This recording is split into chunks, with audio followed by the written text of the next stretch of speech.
want to tell the pastor it needs to be done like this, this, this, and that. And if you don't do it like this, this, this, and that, we going over there to that church. Woo! And when you got babes coming in, when you got these little bitty children observing the conflict and controversy, by the time they get 12 and 13, they're going to say, I don't want to go to church no more. They already got problems at home. And then they come to church and we keep it up hell. Woo! Choir members can't get along. And choir members used to be the worst thing in the church. But I'm finding out now it's that cooking committee.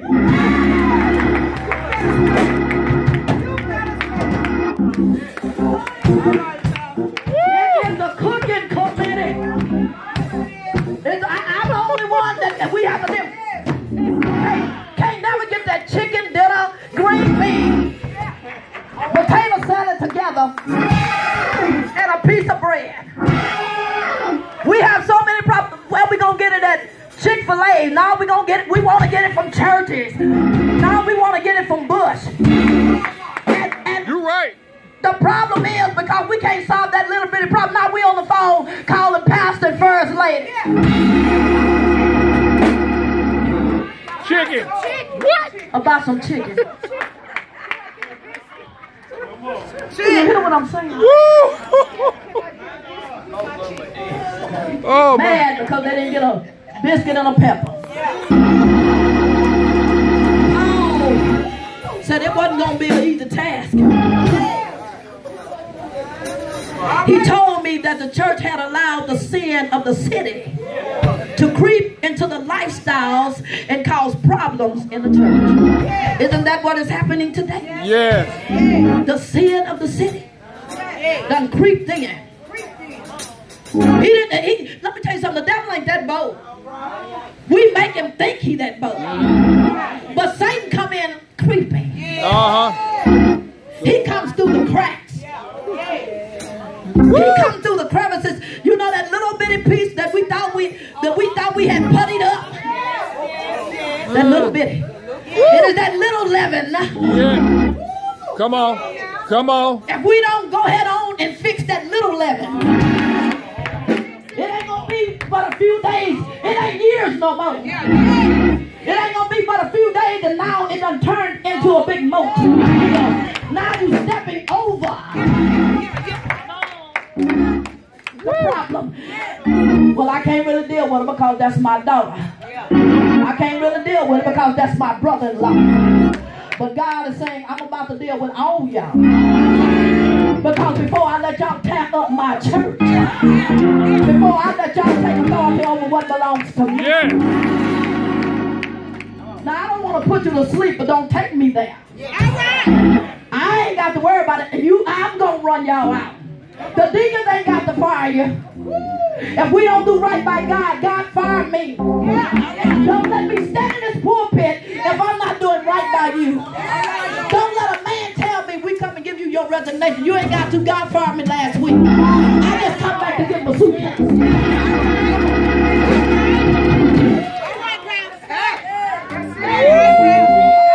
They had allowed the sins of the city to creep in, and it had caused major problems.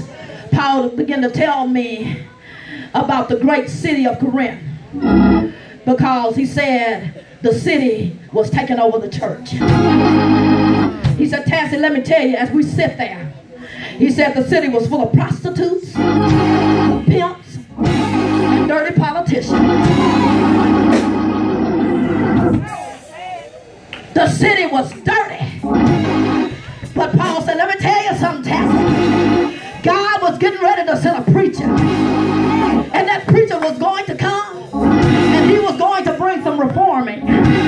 Not only was he going to reform, but he was about to do some transforming. And when he got through transforming, it was going to be some conforming in the house of God. And this has to happen in order for the church to be on the move for God. God has to come in and do some reforming. Am I right about it? Yeah. And when God gets through reforming, he will transform. Yeah. He'll shift it and move it. We don't done happened. All we know is we done just walked into it. And before you know it, you got folks coming up. I want to be saved. I want to be saved. I want to be saved. I want to be saved. I want to be saved. I'm tired of my situation. I'm tired of this life I'm living in. When we allow God to send a preacher who have a heart and a love for people. This is what Paul was telling me. He said God was going to send a preacher to reform them, conform them, and transform them. And I said, Paul, how are you going to do that? He said, when I get through, I'm going to train them into the image of my son, Jesus. When I get through with the conforming, they're going to look like Christ. They're going to walk like Christ. They're going to talk like Christ. We used to sing a song. I looked at my hand. They look new. And my hand looked new. Yes. I looked at my feet. And they did too. Why? Because I've been changed. I know the angel in heaven done signed my name. If Jesus come today, I'm ready to meet the King. Paul went on to tell me, he said, Tessie, let me tell you a little bit more about Kerens. Kerens was a city in distress and full of mess. And God was sending a good news messenger by the name of Paul. Paul was coming to encourage. Paul was coming to correct some things. Paul was coming to take over the church because God had given him the authority.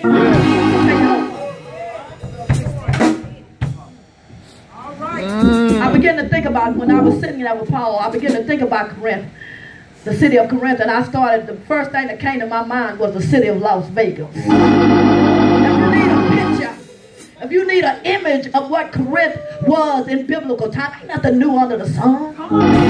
We think it's just not happening in the new millennium. When you think about Las Vegas, that's what Kerens was in that day and time. It was called the city of sin. The lights never went out. Everything went on in Kerens. Everything went on after dark. Nothing. What was sad about it is that when the light went off in the church, there was some things going on in the church after dark. And God was saying, I'm about to turn the light back on. I'm about to expose that preacher. I'm about to expose that missionary. I'm about to expose those people.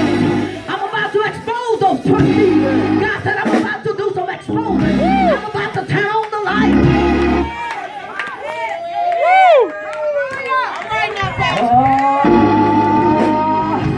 And I tell you, when Paul went down there and turned on the light, the roaches went to running. Y'all already know, if you ever had any roaches in your house and you turn on the lights, they will scatter. You try to kill them, and before you can kill them, they're gonna die. Yes. God said the roaches is going to start running right on out of the church. I'm about to send some spray and spray you out of here. And that spray is going to be the spray of the Holy Ghost. You're about to blow on the church. You're about to breathe on the church. You're about to send an anointing that the devil won't be able to handle. If my people who would humble themselves, turn from their wicked ways, seek my face, pray, God said, then will I hear, and then I'll come and heal the land.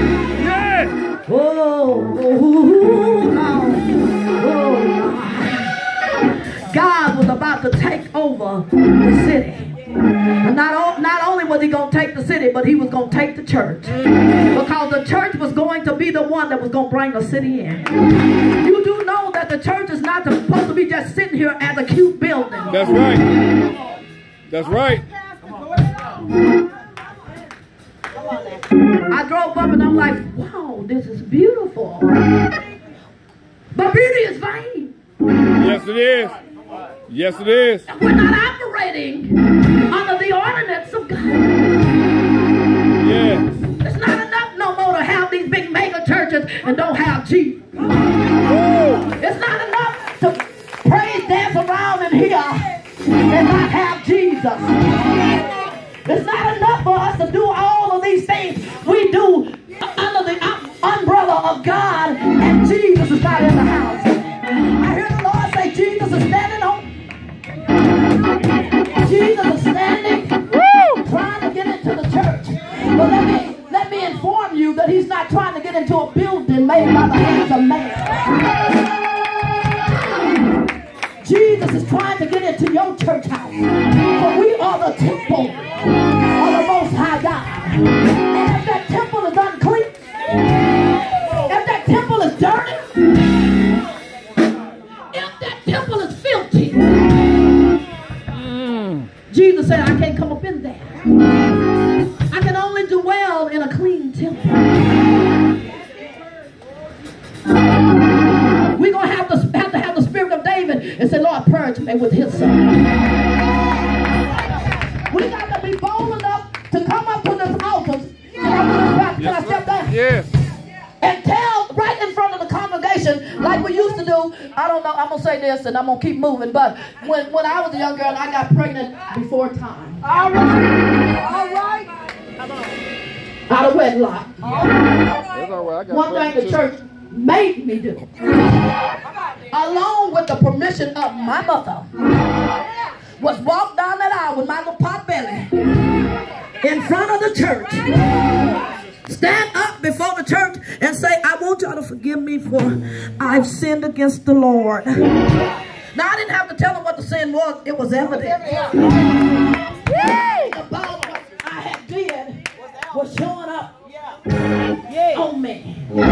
But now because we done got so bold, now because Satan done got us so cocky, Satan make us think that right is wrong, wrong is right. But I'm going to go back to keeping the ordinance of God. Sin is sin. Sin is going to separate you from the love of God. Your sin. God is still standing where he was over 2017 years ago when he spoke and said, let there be. He's still standing here trying to let you know I'm speaking a let there be in your life. God is saying to you today, let there be life. Not only is he saying let there be life, he's saying let there be light. I've called you. I've chosen you. The enemy is trying to destroy you. The enemy has tried to defeat you. The enemy got you believing that you are who you are because of circumstances and situations. But I want you to know that God said, I have ordained something on the inside of you. If you would totally surrender, if you would totally give up, if you would come out of the sin city and come to the marvelous light, God said, I will. Everything that you have spoke from here, everything that has come from here, God said, I'm going to perform it. If you would believe, if you would trust me, if you would obey, no matter what they say, let the world talk. But God said, I got a remnant, I got a bush, I got something in it.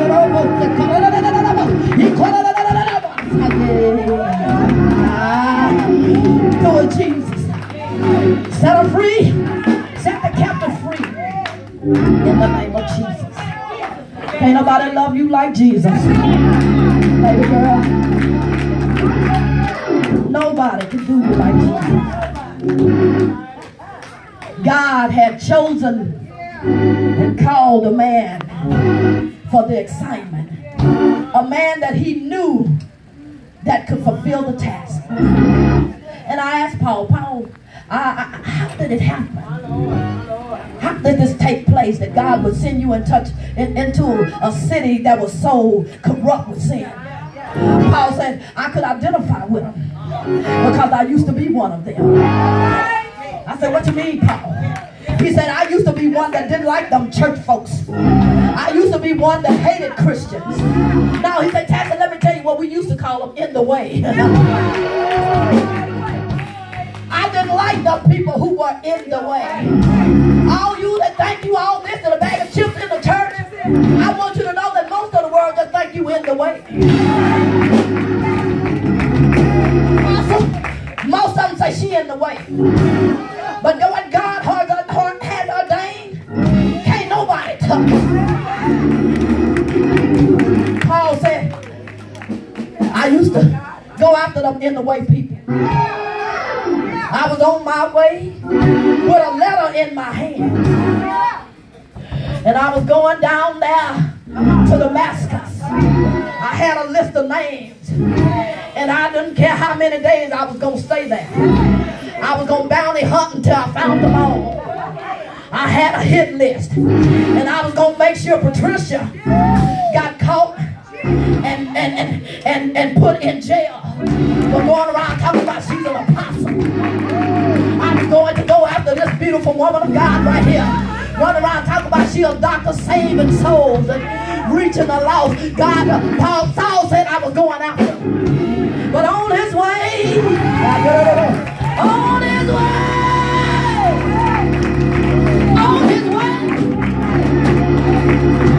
this is what I love about Jesus.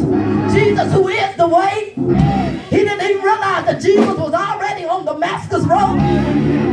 He didn't realize that the way out of no way was already there. He didn't realize that the way, the truth, and the life had already blocked him. He couldn't go no further because Jesus had already blocked it. Jesus had already stopped it. So on his way to Damascus, he saw a light. He heard a voice, but he saw no one.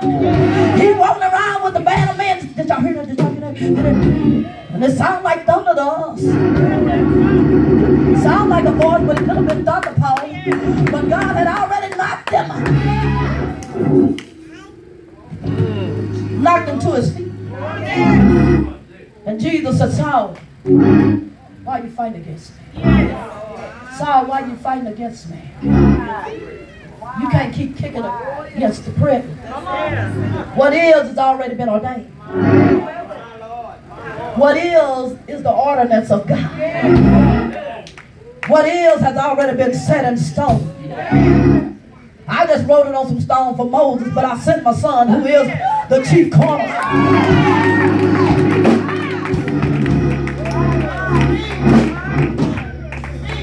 Y'all just needed something to see, because that's what most of us, we got to see it to believe it. So I let Moses come down with all these bricks in his hands, trying to convince y'all, but y'all didn't know that I was sending the rock of ages. I was sending Jesus. And he knocked Paul to his feet, Saul. And it was on that day that he was reformed, transformed, and conformed. All in one day. All of us who keep saying, I'm going to wait till tomorrow. Tomorrow may be too late. I'm going to wait till next Sunday. Next Sunday may never come. While the blood is running warm in your veins. Today, while you hear his voice, harden not your heart as they did in the day of purification. This may be my last time. This may be my last time. I don't know. So while the blood is running warm in your vein, run, Sally, run. Run, John, run. Run, Peter, run. Run, James, run. Run, Mary, run. Run, June, run. Whoever you is, you better run while the blood is stirring in your body. From that, Paul went through a series of things in preparation of doing what God told him to do to his son Jesus. Paul never looked back. He counted everything else as naught. My education, my background, my name, who taught me, the greatest teacher, none of that means nothing. For me to live now is Christ, and to die is gain. Nothing else matters as long as I got Jesus. And it would be later on the second journey, missionary journey, that he connected to Aquila and Priscilla. It was set up by God. God told me as I sat there with Paul, he said, I set everything in motion. What I was doing to get to Corinth, I was setting everything in order. And I was using Paul as a setup. I want you to know that today that God is setting some stuff in motion. God is setting up some stuff. God is setting things in order. Because I want you to know that one of these days, and it won't be very long, Jesus is coming. Jesus is coming. If I don't tell you nothing else, I need for you to understand that Jesus is coming. He's coming like a thief in the night. Ready or not? Ready or not? He's coming. Don't let him catch you slipping and tipping. Don't let him catch you slipping and dipping. Don't let him catch you. Church folks, with your work undone. Are we out there on our missionary journeys? Can I stop for a minute and ask you that? Because every time you go to the grocery store, you're on a journey for the Lord. I know we think we ought to get on a plane and go to Africa and help them poor little children over there. I want you to know God got assigned people for that. And when your season comes, if it's meant, he'll send you. But while you're here in Waco, Texas, I need for you to go down to Brookshire's. If there is a Brookshire's here. It's one. We got a Brookshire's here? Yeah, we do. I know you got a Sam's. I done been to that one. And a Walmart. Now I know you don't miss them two places.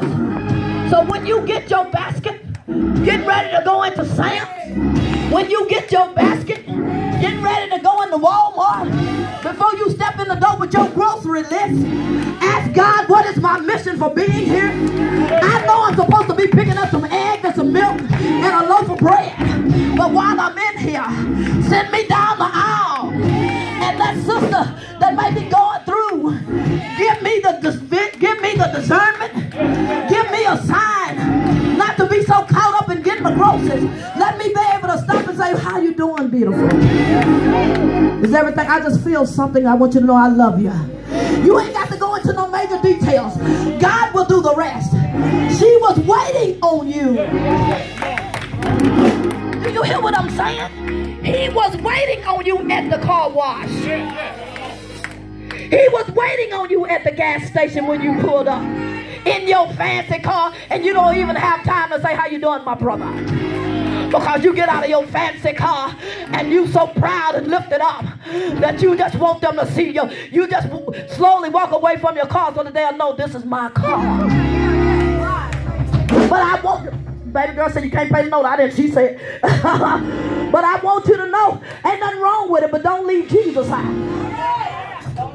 Because there may be somebody at the store who need a ride right around the corner. Is your car too good? Is your house too good that you won't let them and their little babies come and sit for a minute out of the sun? Oh, we all got a second journey that God is calling us to do. And it's time to be about the Father's business. On his second missionary journey, after connecting with Paul and Aquila, they became friends and roommates. They became co-workers together. God had an assignment, and he was using them. He had set up Priscilla and Aquila to help Paul get established. And now God was sending him deep into Corinthians, to the Corinthian city, to the Corinthian church. He had established it, and now instead of following his guidelines, instead of staying with the book, instead of staying with the word, instead of staying and holding it with dear life, instead of opening it up saying, what thus said the Lord, they begin to come up with their own version. They begin to come up with their own ideas. They begin to come up with their own theories. And they begin to say, no, it didn't say that. And a mess began to arise. A letter got sent back to Paul and said, we got a mess going on. If you don't come quick, the church is about to split. I hear the Spirit of the Lord say, if God don't show up quick, if we don't let the God in us deal with the issues of today, the church is going to split. Right in the city where we live. I'm getting ready to close this book. You would not believe that we can go through that town that's so small, and there is church doors that are closed. My Lord. That hurt my heart. Church doors have closed the door. How could that happen? How did they allow division? How did they allow the devil to creep in and wreck the church? So much so that they could not reason together. So much so that they couldn't come together and solve the problem so that the church doors could stay open. And we can go down this highway and we can see a sign up because the church door is closed. We can go down one block and instead of it being a church now, it's a resale shop.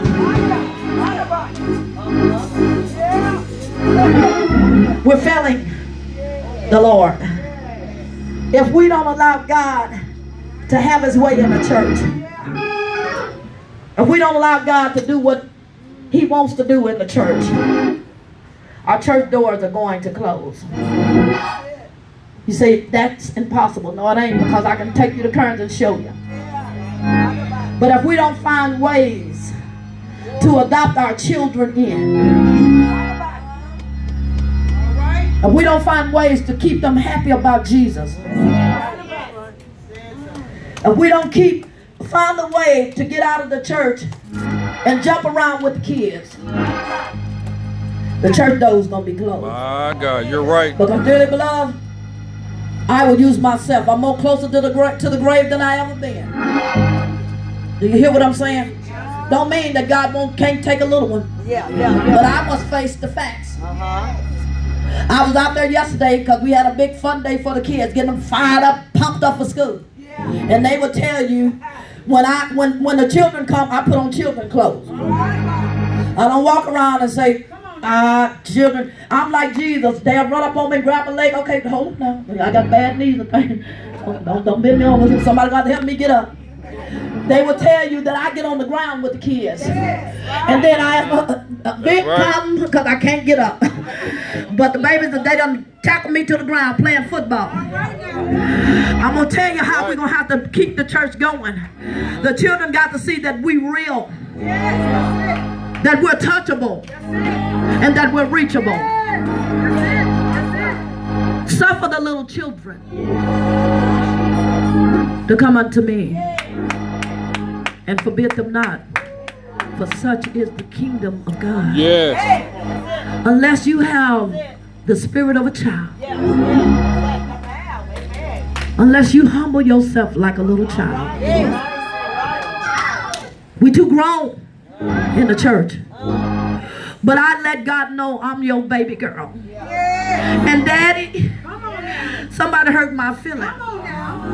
Papa, he treated me bad. I run to Jesus and I run to them and say, can I jump up on your lap today? I don't feel good. And I want you to know, unless we have the spirit of a child, we will in no wise enter in. When Paul got through sending the letters, he said, I'm not going to be doing this no more. Get it together. Clean up what you messed up. And he said, we can start it over again. But God is about to sweep through the city. Yeah. God is about to send some vacuum cleaners in the church. God is about to mop some floors. He's about to get the dirt out. And he ain't got to use all this stuff we running by. He's just going to speak and it's going to be done. How do I know this? Over 2017 years ago, he sent his son. He was born through a little bitty girl by the name of Mary. She was a little virgin girl. And God sent the angel to her and said, you have been chosen among women. You are highly favored. I'm going to birth in you my son. Don't call him Joseph Jr. Don't call him John or Mark. He shall be called Jesus. What do you mean, Emmanuel? Emmanuel is going to be with you. How long? Until the end of the age. He's going to be with you until eternity. Let me tell you though, he's going to have to come, and he's not going to be able to stay long. He's on a journey, and he's on a mission. He's coming to hang. He's coming to die. He's coming to be put on an old rugged cross. They're going to bury him in a borrowed tomb. Don't you fret. Don't you worry.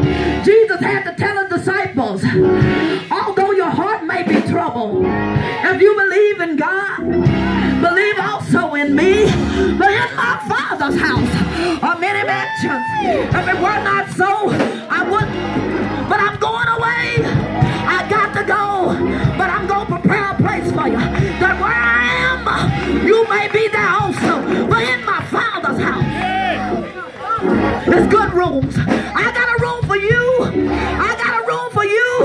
I got a room for you. God got a big house, and he got room with my name on it. Jesus has set the stage. When he stepped on the scene, he set everything in order. He told the men what the men should do. He told the women what we should do. Lined up with the word of God. Women, he didn't say obey man, he said obey your husband. Say that. So if you're living and he ain't tied to you according to the ordinance of God, then it's not of God. Don't be mad at me, I'm just a messenger. Children, if you're disobedient, the word of God said, your days short. That's the order of God. Man is the head. Man is the head of the woman. Jesus Christ is the head of man. But God is the head of Jesus Christ. Did you see that in the text? We got an order that we got to follow. And today, while the blood is running warm in your veins, God is saying, now is the time for order. Get your house in order. Do it today. Get your house in order. Do it right away. For Jesus is coming. No man knows where or when, but get your house in order. Do it today. Give God praise. I hear the Holy Ghost say, enough.